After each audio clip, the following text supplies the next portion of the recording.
Sa pagkakataong ito, ating talakayin, ano nga ba ang kadalasang kasalanan na ginagawa ng tao ay kadalasan din hindi natin namamalayan na tayo pala ay nagkakasala na.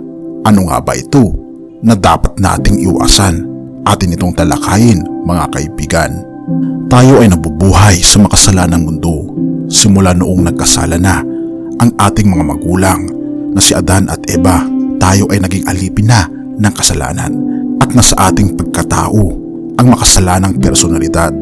Natural sa atin ang magkasala na kahit na ang mga bata ay natural sa kanila ang magkasala dahil tayo nga ay nasa lupa pa at wala pa tayo sa langit na bayan sapagkat nandito pa rin tayo sa mundo na punong-puno ng kasalanan na buhat sa dyablo na si Satanas.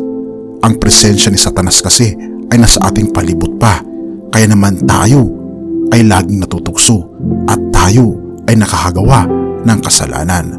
At ang isang bagay na laging ginagawa, mga kaibigan, na kasalanan ay walang iba kundi ang pagsisinungaling. Ang pagsisinungaling ay natural na ito sa atin. Natural ito sa ating mga dila. Kahit na ang mga bata ay natural sa kanila ang magsinungaling. Kahit na hindi ito tinuturo sa kanila, ang mga bata ay madalas magsinungaling na ito ay kinabata na natin ang ipagtanggol ang ating mga sarili sa pamamagitan ng pagsisinungaling. At ang pagsisinungaling ay isang bagay na karumal-dumal sa ating Panginoon. Isang kasalanan na natural sa isang tao. At alam nyo ba, binabanggit sa 10 utos, huwag kang magsinungaling. May isang kwento sa banal na kasulatan patungkol sa pagsisinungaling. Ito ang kwento ni Ananias at Safira sa mga Gawa 5 verse 5 to 6. Subalit mayroong mag-asawa na nagbenta ng kanilang ari-arian. Ananias ang pangalan ng lalaki at Safira naman ang babae. Hindi ibinigay ni Ananias sa mga apostol ang buong pinagbilhan na sinakayunan naman ng kanyang asawa. Isang bahagi lamang ang kanilang ipinagkatiwala sa mga apostol. Kaya't sinabi ni Pedro, Ananias, bakit ka nagpadala kay Satanas at nagsinungaling ka sa Espiritu Santo? Bakit mo binawasan ang pinagbilhan mo ng lupa? Bago mo ipinagbili ang lupa, hindi ba iyo iyon? At nang may pagbili na, hindi ba iyo rin ang pinagbilhan? Bakit mo naisipang gawin iyon? Hindi ka sa tao nagsinungaling, kundi sa Diyos. Verse 5. Nang marinig ito ni Ananias, siya'y nalagutan ng hininga at bumagsak, at lahat na nakabalita sa pangyayaring iyon ay pinagharian ng matinding takot. Lumapit ang ilang binata, binalot ang bangkay, at siya'y inilibing. Oo, mga kaibigan, ito ang nangyari kay Ananias.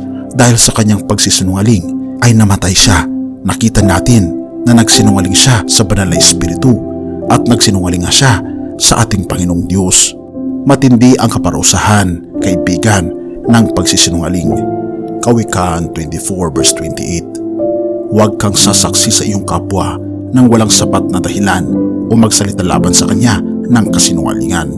Ito ay binabanggit ng banal na kasulatan na utos ng ating Panginoong Diyos na ang kasinungalingan ay karumal-dumal sa harapan ng ating Panginoon. Hindi kasi ito nagpapakita ng pag-ibig sa ating kapwa. Colossus 3 verse 9. Huwag kayong magsinungaling sa isa't isa dahil inubad nyo na ang dati ninyong pagkatao at masasamang gawain. Tayo'y nagpapasalamat sapagkat ang ating Panginoon ay binigay niya ang kanyang buhay upang tubusin tayo sa ating pagkakasala, upang tayo ay mamuhay sang-ayon sa kanyang kagustuhan at magkaroon ng lakas na sundin ang kanyang kagustuhan at iwanan ang buhay ng kasinungalingan. Dahil ang nais ng ating Panginoon, mga kaibigan, ay tayo ay maging ganap, maging perpekto sang-ayon sa kagustuhan ng ating Panginoong Diyos, sang-ayon sa kanyang katangian. Hindi ibig sabihin ng perpekto ay wala na tayong kasalanan, kundi perpektong pagpapasakop sa ating Panginoong Diyos. Mateo 5 verse 48. Kaya maging ganap kayo gaya ng inyong Ama na nasa langit. Maging ganap tayo na katulad ng ating Panginoong Diyos. By beholding Jesus, we will become changed. Sabi nga sa isang kanta, turning your eyes upon Jesus, look fully in His wonderful face, and the things on earth will grow strangely dim in the light of His glory and grace. Mga kaibigan, ang ating Panginoon ay punong-puno ng biyaya, punong-puno ng pagmamahal. Ano man ang ating mga nagawang kasalanan, ay babaguhin niya ito kung ipapasakop lang natin sa Kanya ang ating mga dila, ang ating pag-isip at iwanan ang buhay ng kasinungalingan dahil ayaw niya na tayo mapahamak sa buhay na ito at ayaw niya na tayo ay madala sa impyerno. Revelations 21 verse 8. Pero nakakatakot ang sasapitin ng mga duwag, mga ayos sumampalataya sa akin, marurumi ang gawain, mga mamamatay tao, mga immoral, mga mangkukulam, mga sumasamba sa mga Diyos-Diyosan, at lahat ng sinungaling, itatapon sila sa nagliliyab na lawang apoy at asupre na siyang ikalawang kamatayan. Mga kaibigan, kabilang ang mga sinungaling sa mga mamamatay sa dagat-dagatang apoy na tinatawag na impyerno sa pagdating ng paghahatol ng ating Panginoong Diyos. Ngunit ang impyerno ay hindi para sa iyo. Ang impyerno ay nagawa para kay Satanas upang wakasan na ang kasalanan.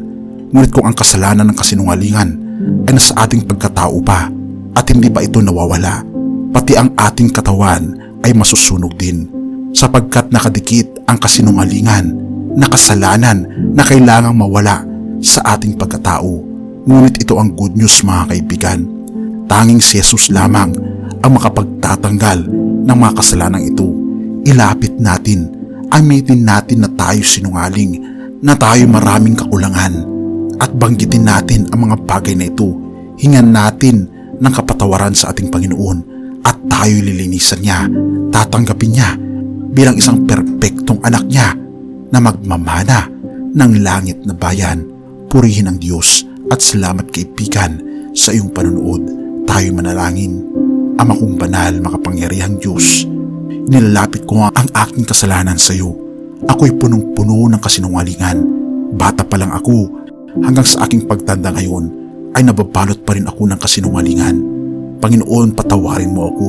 Tanggapin mo ako ngayon bilang iyong anak. Pakalinisin ang aking dila, ang aking pag-iisip, at sakupin mo ang aking pagkatao, lalong higit ang aking puso ng katotohanan ng wagas na pag-ibig mo. Salamat, Panginoon.